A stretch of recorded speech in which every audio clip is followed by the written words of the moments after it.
Good morning. So we had completed till verse 16. So it was 14, 15, 16 these are the three verses that we did. So as a recap, I'll just tell you that Shri Krishna is giving an understanding to Arjuna that everything comes from sacrifice. Now when everything is coming from sacrifice, without sacrifice, we should not do anything. That means first, when we perform a sacrifice, you have to give it as an offering to the divinity, whoever it might be. Never partake of it immediately. That means don't start enjoying it before you have given. Normally people enjoy it before they have given, which means that you have already decided that I am going to enjoy it. So this is something we need to avoid. Shri Krishna is giving an answer. And then he says that everything goes as an offering to the divine. Now, when it is said that the offering is going to the divine, it means that whatever God that is connected to that particular place, location, thing, is getting the offering. Like I said, if it is the eyes, the connection is with the God connected with eye, then he gets the offering first. If it is connected to the tongue, so there are two gods which are called Ashwini Kumars, so they get the offering first. See, the distribution of these divinities is across the being. So the whole body has a distribution of what kind of gods that are there. Alright? So we all have to give these gods the offering. Once we give them the offering, they will give back to us something which is called prasad. Prasad means something that comes from them. So we offer God maybe a kilo of pedas or some sweet. If you have seen in the temple, the Panditji will take one small piece of it and keep it over there. And the rest of the box he will give it to you and say, you take it with you. So this he does literally everywhere. You will find every temple this is what happens. So in our life also you will find that when we are doing puja at home, we put a plate of Naivedya. Naivedya means that is an offering. So we maybe decorate a plate of sweets and food, whatever that we have made for the divinity, and we offer it, and after we have done the prayers, we take it back. That is called prasad. This is how the whole thing works. So even in Christians and other religions also, they will say grace before meals. So they are first offering to God. This is how the whole thing works. So he says that those who do not follow the wheel of creation thus set in motion, they are not performing their duties. It is written. This is how you got to do. So whatever the terms and conditions of the Vedas are, those are rule book. It's actually the framework, the rule book which says this is how it happens. If we do not do that, but if we first taste it. So I have made some sweets for showing it to God and I want to taste it first and then offer it to Him. That is wrong. Then it is you are indulging your senses. Now this is where we had ended. Now there was one question which was raised, so I will answer that question as well. So should we not offer to the gods or should we offer only to Krishna? Well, there is a very beautiful verse which we are going to come across in the future, in which Shri Krishna says that everything that you offer to any divine being, that means any god that you are offering, finally the whole thing comes to me alone. So all these gods are finally responsible to Shri Krishna. This verse is there in the Bhagavadgita. We will come to this verse somewhere in the future. So we will have to wait for that verse to come. So just now you just have to understand that it is better to offer directly. In the parlance of the material world, If I know the top minister directly, why would I want to go and talk to his peon? Okay? Or his junior, or somebody who is still down the hierarchy. If I go directly to the top, he will solve my problem for me. That means he will tell the downlines, this is the issue, please solve it. But if I go from down up, what happens? If I go from down up, the problem is that I can get stuck up in the middle. Everybody wants to take their bribe, which is not a good thing.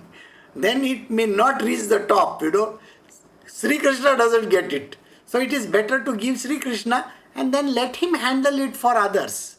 So the idea is that. Alright? So now we will start with the new verse.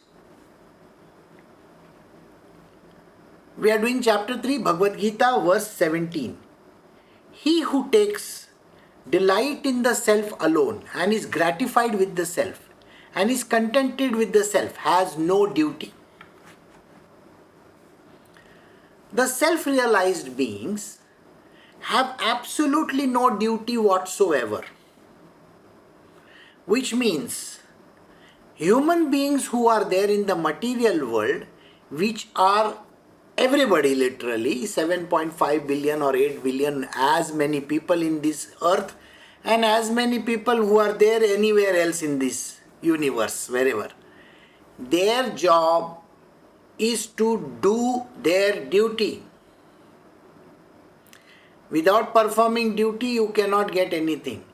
But the enlightened being, the sage, is not at all expected to do anything. Did you get it? There is no prescribed duty for the sage.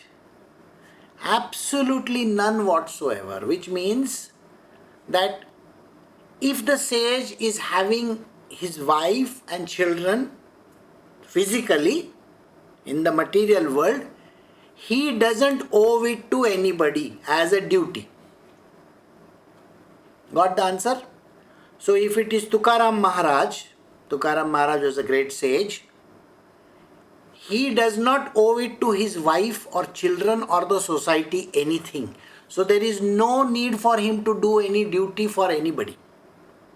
He can just sit in one place and keep on doing his bhajan, kirtan, whatever he wants to. If it is Mirabai, she is not expected to perform her duty to her husband. Got it? There is no duty which she owes to her husband because she is enlightened. If it is Kabir, if it is any other person, Ramakrishna Paramahansa, Ramana Maharashi, whoever it might be, they don't owe it to the world. There is no duty to be performed. You cannot expect Ramakrishna Paramahansa to go and work for a salary. Do you get the point? So these sages and saints who are enlightened beings have nothing left to do in this world. They can just sit over there doing nothing. They don't owe to anybody. No husband, no wife, no children, no society, nothing. What comes to them, they can eat. If somebody is giving them something, it is okay. If somebody puts a golden crown on their head also, it is okay. It is as good as trash. For them, everything in the world is as good as trash, including his own relatives. Whatever objects that they own in the world is worthless for them. So he who takes delight in the self, or self-realized person, is gratified with the self. The self itself is always satiated. The self is not at all interested in doing anything. Self-realized beings are lost in the self. So they don't have to do any duty. So there is no, because they are contented in the self, they owe nothing to anybody. Alright? So they don't owe any duty to any person. We'll go to the next verse. We are doing Bhagavad Gita chapter 3 verse 18. In this world, that great soul has nothing to gain by action, nor by abstaining from action, nor has he selfish dependence of any kind on any creature.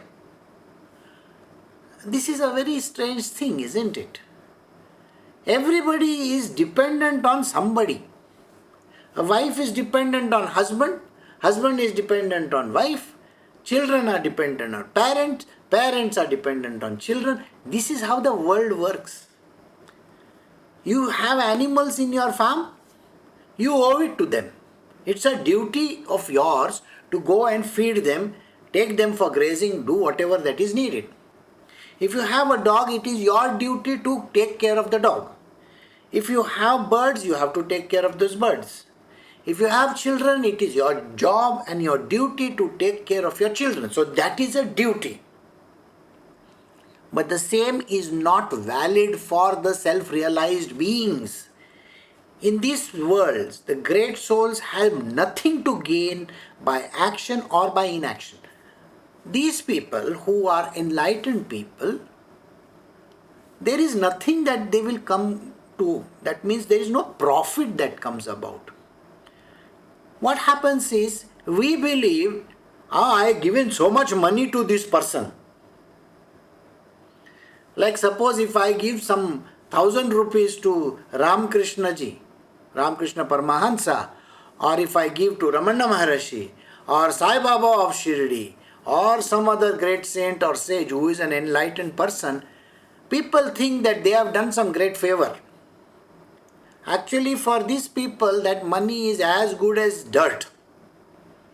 They have nothing to gain from it, nothing to lose, so they may take the money and give it to somebody else. It doesn't matter. Any person who believes that they owe it to the society, you have done this, you owe it to the society so much, is not a person who understands spirituality. A spiritual person doesn't have to do anything. No, he can abstain from even performing an action. Think about it. If there is somebody dying in front of him, there is no need for him to save that person. If a child is born, there is no need for him to get excited that the child is born. We all get excited, human beings, the way we are, all human beings feel, oh, I got to enjoy this, I got to, get something, do something with that thing over there. So think about it. If an enlightened person is going and watching a movie, what difference does it make to him? Zero, no difference. If he cries, if he laughs, if he does anything, any action of any kind, which happens with his body, what is the big deal in that? There is nothing. He doesn't owe it to anybody. So this is what Shri Krishna is saying. So, he has no dependence of any kind on any creature, doesn't have to depend. The beauty of this line is that human beings in the world today believe, oh, that person owes it to someone. There is nothing that they owe. Nothing at all. Got it? So, these two verses are about enlightened people. So, we'll move to the next one. So, we are doing chapter 3, Bhagavad Gita, verse 19. Therefore, go on efficiently doing your duty at all times without attachment. Doing work without attachment, man attains the supreme. This is meant for every person on this planet Earth. This verse clearly defines that whether you like it or not, your job is to do your duty. You owe it to the society, you owe it to your children, you owe it to your wife, your husband, you owe it to your parents, your relations, your bosses, companies, institutions, governments, everything. So your job is to do your duty diligently. whether you like it or not. If you have got enlightened, then that's a different story altogether. You don't have to owe it to anybody. So isn't it better to get enlightened and not do anything about it than to just think, okay, I have to do this duty. It's so painful. Sometimes people believe that, that doing some duty, they are doing some great favor. It's like, say for example, you are giving some money to your parents because you want to take care of, And some people believe that they are doing some great favor by giving money to their parents. No, you owe it to them. It's a duty. It's a worldly duty that you got to perform. Some people say, why should I give alimony if they have gone into all this divorce and all that? Or why should I give child subsistence? What they call it, I don't know what they call it. You owe it to them. Just because you took a divorce doesn't mean that I don't have to give money to anybody. That's not a done thing. It's a material worldly law. You owe it to that person. There are no choices in that. It's a duty. You are bound to do the duty. And you cannot shy away from paying your taxes. You have to pay. Some people are so mean, they will not want to pay tax. There are people, I was hearing about one person yesterday. That person says, I don't want to pay the tax to the government, so I will give you money just like that. You don't have to cut any bill. Many years ago, when I was doing business, from the time I started till the day I left it, every product over there was billed out, every product, the duty and the taxes were paid. They used to call it GST, General Sales Tax or Sales Tax. Everything was paid. So till I was actually indulging in this kind of a thing, I had to do my duty. I owed it to the government. So you have to do it. And then you owe it to whosoever concerned. So this is what he says. Therefore, go about doing your duty efficiently. You can't be doing it half-hearted. You can't say, I don't like my boss, I'm not going to do that work for him.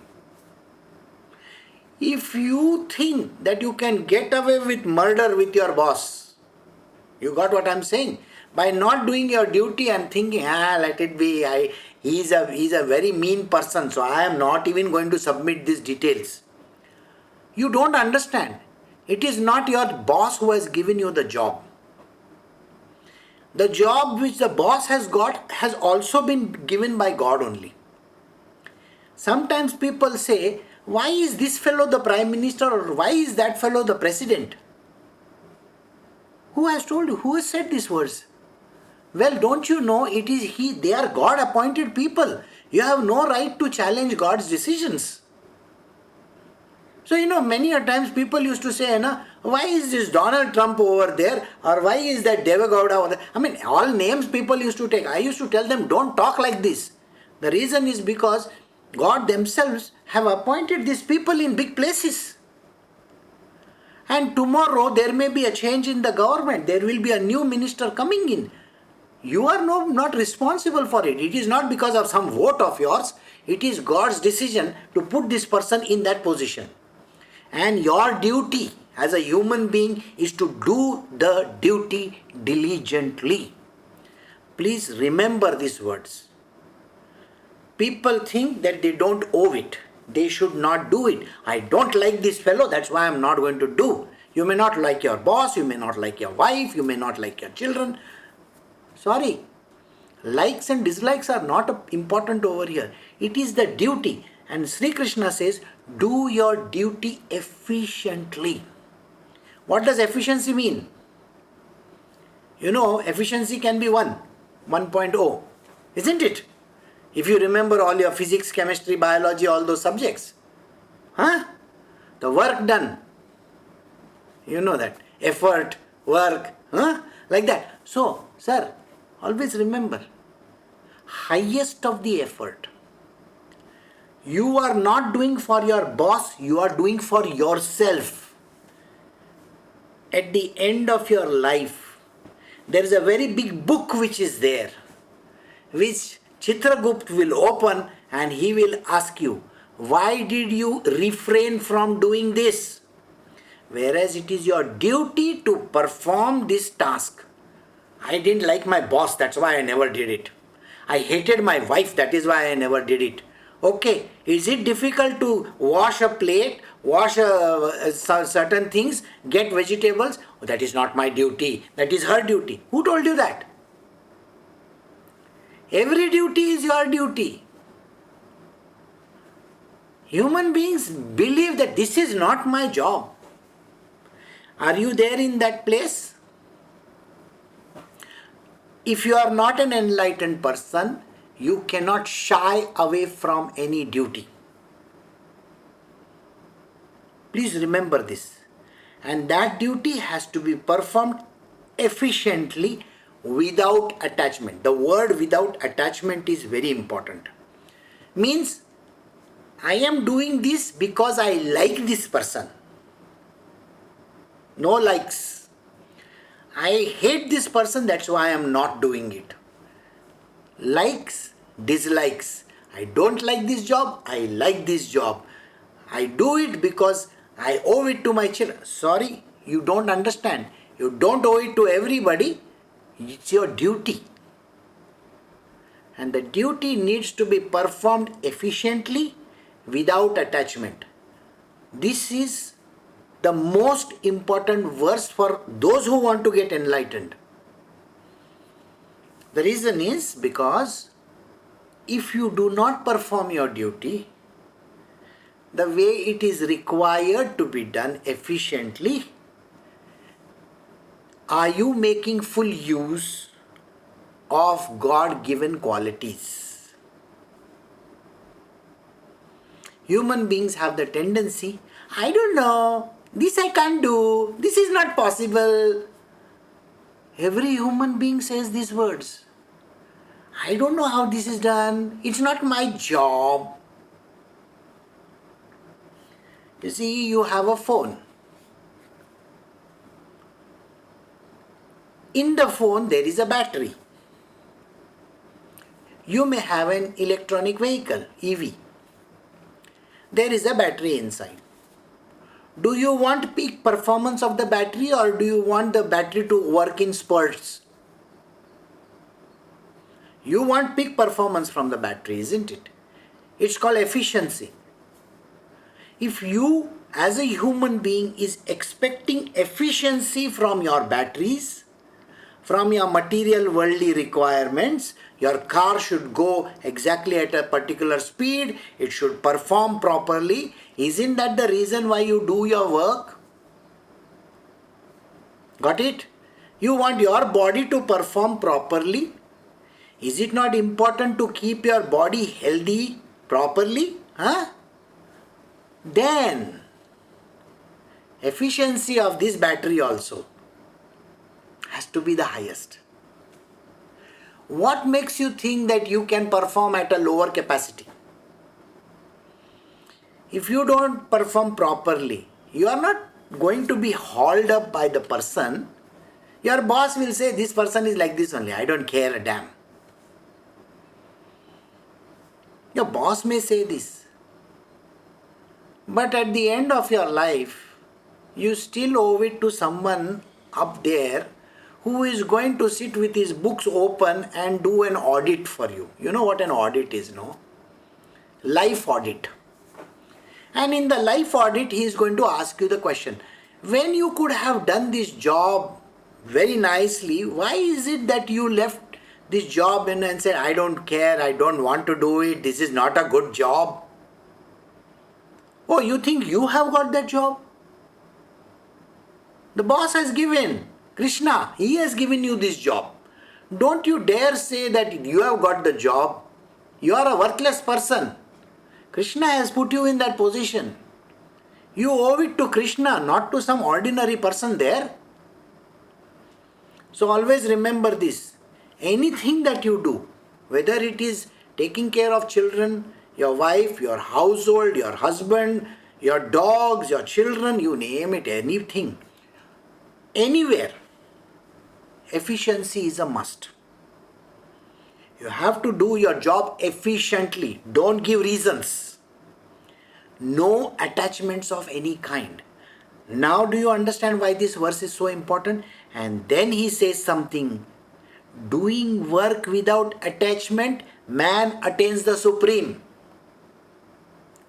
If you do your work in a detached manner, not because of likes and dislikes and wants and needs and desires, no, nothing like that. Your job is your job is your job, period. Doing your duty diligently, efficiently is very important. So when you do your job diligently and efficiently to the highest of your capabilities and the capacity that you have been given by God, then you can attain Shri Krishna directly. So which means, he's given another secret over here. Do you want to come to me? Then, whatever work that I have laid out for you, do that work efficiently. And don't say that this person has given me that job, why should I do this in my marriage, I don't care, this. No, you are not supposed to say any of those. That means it's called attachment. Got it? Right. So we will do the next verse. We are doing Bhagavadgita chapter 3 verse 20. It is through action without attachment alone that Janaka and other wise men reached perfection. Having in view the maintenance of the world order too, you should take to action. Right. So he is giving an example over here. There are lots of people in the past, like Janaka was a king. He was diligently performing his duty. When he diligently performed his duty to the highest of his capabilities, he was able to reach enlightenment. So this is one example he is given. So, having in view the maintenance of the world order too, you should take to action. Don't keep this idea in mind that I am doing for this person.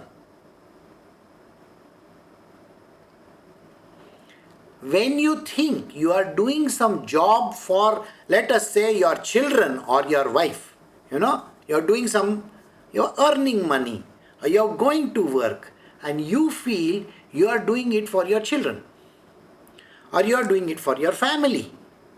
Sorry, that is not what Shri Krishna is talking about. Shri Krishna is saying, whatever that you do, any job that you do, you are just one spoke in the wheel. You are just one piece of the puzzle. If the piece is not there, the puzzle is not complete. Is that correct? You see, those who have seen the puzzle, they have those different pieces of puzzle. If one piece is missing from there, is the puzzle complete? No. So Shri Krishna is saying, for the world order, you are also supposed to perform the duty of yours. You are not doing it for the whole people around you, but actually you are doing it for the world. Right? So let us take a watch. I am talking about the old watches. You know those wind-up watches that are there? If one toothed wheel is missing, or even if one tooth is missing, think about it. In the toothed wheel inside the watch, one tooth is missing. Do you think the watch will give correct time? No. Do you think that toothed wheel has to be perfect? Yes. Do you really believe that if the toothed wheel can just, okay, let it be, I don't care? Sorry, it's not going to give the right time. So now think about yourself, and please put this in your mind, clearly. You are here for greater things in this world. You are just a tiny spoke in the whole creation. If you do not do your duty correctly, you are spoiling the entire correction, the entire thing that is supposed to go ahead with this world. The world has to go ahead. You not doing your duty in time, you not doing your duty the way it is prescribed, are jeopardizing not only yourself, but you are jeopardizing the whole creation, the world at large. And when you do this, I don't know what kind of hell that you will ever go to. Because Shri Krishna is very clear. If you do not do this kind of an action, it is very detrimental to the world. Do you understand this? So, for the maintenance of the world order, your duties you have to perform diligently. Come whatever may, don't give reasons. So even in my world, when I normally tell people, do this or do that,